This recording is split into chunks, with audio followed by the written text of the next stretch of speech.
Good morning, everyone. Today's lecture is about congenital brain diseases. Now, congenital brain diseases could be divided into acquired or hereditary, that means genetically transmitted. In acquired, we have most common, which is hypoxic ischemic encephalopathy. Now, hypoxic ischemic encephalopathy, which will now we will call just by HIE as a short form. So HIE is basically caused by hypoxia. Now there are many causes of hypoxia. That means not having a proper oxygenation to baby's brain. Now that could be because of prolonged labor, or that could be because there is some lung aplasia or dysplasia because of congenital heart diseases, or some obstruction in trachea, or because baby is not taking breath properly. There is a depression, respiratory depression, which baby is suffering from. So it could be either of those causes which can happen around delivery, which will lead to hypoxic ischemic encephalopathy. Now, they happen in two groups, either a preterm or a term babies. So, if it happens in the preterm baby, it will have more risk of developing germinal matrix hemorrhage, especially in thalamus right groove and in a periventricular region, because that area of brain is not developed properly. In term babies, the hypoxic areas would be different compared to the preterm babies, and they are not prone to that much of having germinal matrix hemorrhages. Now, depending on the severity of hypoxia, also the pattern of hypoxic ischemic injury to brain would change. For example, if a baby has a severe hypoxia, then basal ganglia gray matter structure will be predominantly affected. If hypoxia is not of that severity, then maybe the watershed area of brain would be more affected. Now, other than that, what we have as acquired diseases would be Kernicterus, which happens because of increased bilirubin or icterus. And in baby's brain, neonate's brain is more susceptible to it, because blood-brain barrier, which is the barrier which is supposed to prevent the movements of molecules from normal blood to brain's blood, which is actually lined by tight junctions at a cellular level, it is not developed that much. And because it's not developed, you have bilirubin crossing blood brain barrier more easily in neonates than in adults. That's why they are more prone to developing kernicterus. And kernicterus affects basal ganglia regions, and basal ganglia is responsible for movements. So these babies will have movement disorders. Now, coming to genetic disorders or inheritary disorder, which happens because of the mutations. Now, this again we can group vaguely into two groups. For example, gray matter disorder and white matter disorder. Now, gray matter, as you know, is formed by cortex and basal ganglia region, which is predominantly because of neurons. And white matter region is because of the fibers. It's myelinated regions. So in the gray matter diseases, the more common diseases are the mitochondrial diseases, because mitochondrial diseases are like powerhouse of cell. They are responsible for giving ATP, generating power, and basal ganglia and cortex is the region which requires most of that power. And if suppose something to go wrong with this powerhouse, these areas will be the areas which will be mostly hit. For example, if there is a power shortage, the cities will be the area which will be mostly to hit. So uh, basal ganglia and neocortex, these regions, the gray matter regions, are just like a cities, densely populated cities in brain. So the examples of these disorders are Leigh disease, Melas, etc. Now, when you come to white matter disorder, again you have two groups. One is leukodystrophies, which is because of breakdown of myelin products, or it could be because of myelination disorder itself. For example, it could be myelin is not getting formed. So two groups, either myelin is not getting formed or getting destroyed.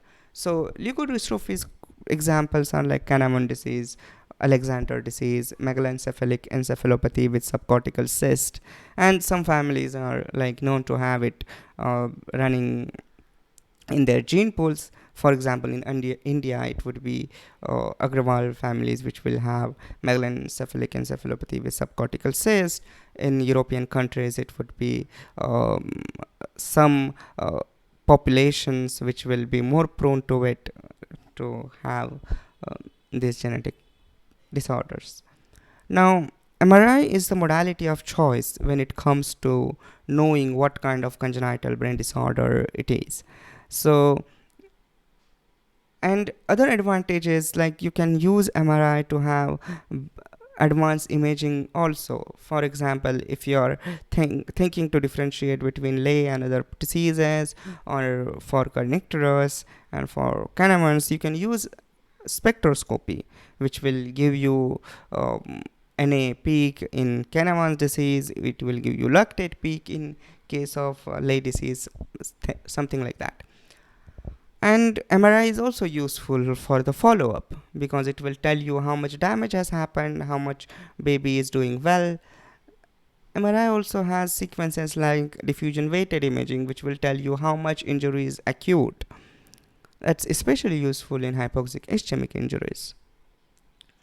Now, other modalities could be neurosonography, which is what usually get done before MR, especially in hypoxic ischemic injuries, to see the germinal matrix hemorrhage or to see other issues of brain. And if there is some problem caught with neurosonography, then baby is referred for MR, because MR requires sedation, and we try to avoid that as much as possible. Now, other things I would like to touch upon, which are the congenital diseases which are presented later in childhood. For example, phenylketonuria or Wilson's disease. These are the disorders which will present later in childhood, and some group of leukodystrophies which will also present in later in childhood, because there are multiple subtypes of them. Now, what would be the presentation of these disorders? In lay disorders like lay, there would be regression of milestone. The baby's neck will not, baby will not be holding neck, other things like that. In other disorder, it could be just restricted to the movement disorder, and sometimes it could be just restricted to more of cognitive skills. So it depends on which area is affected and what kind of disorder it is. Like, for example, mitochondrial, it's more likely to affect basal ganglia region and will cause movement disorder more likely. Now, there are other topics I would like to touch upon, which are not really congenital disorders, but they can present as such. For example, if the baby has heart disease, as a there is a some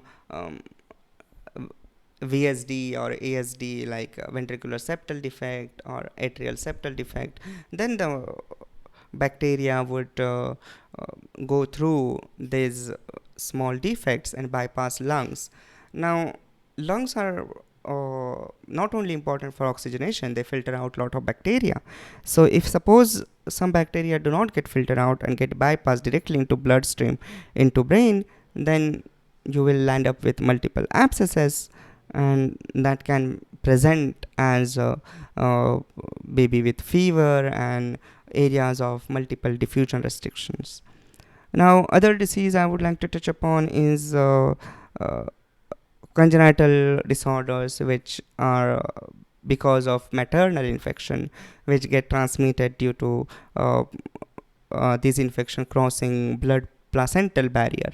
Now, I have talked about blood-brain barrier when we discussed Kernicterus. So there is a blood placental barrier as well, which is supposed to stop microorganisms and molecules from crossing, and it does a good job, but some molecules and some organisms still can pass.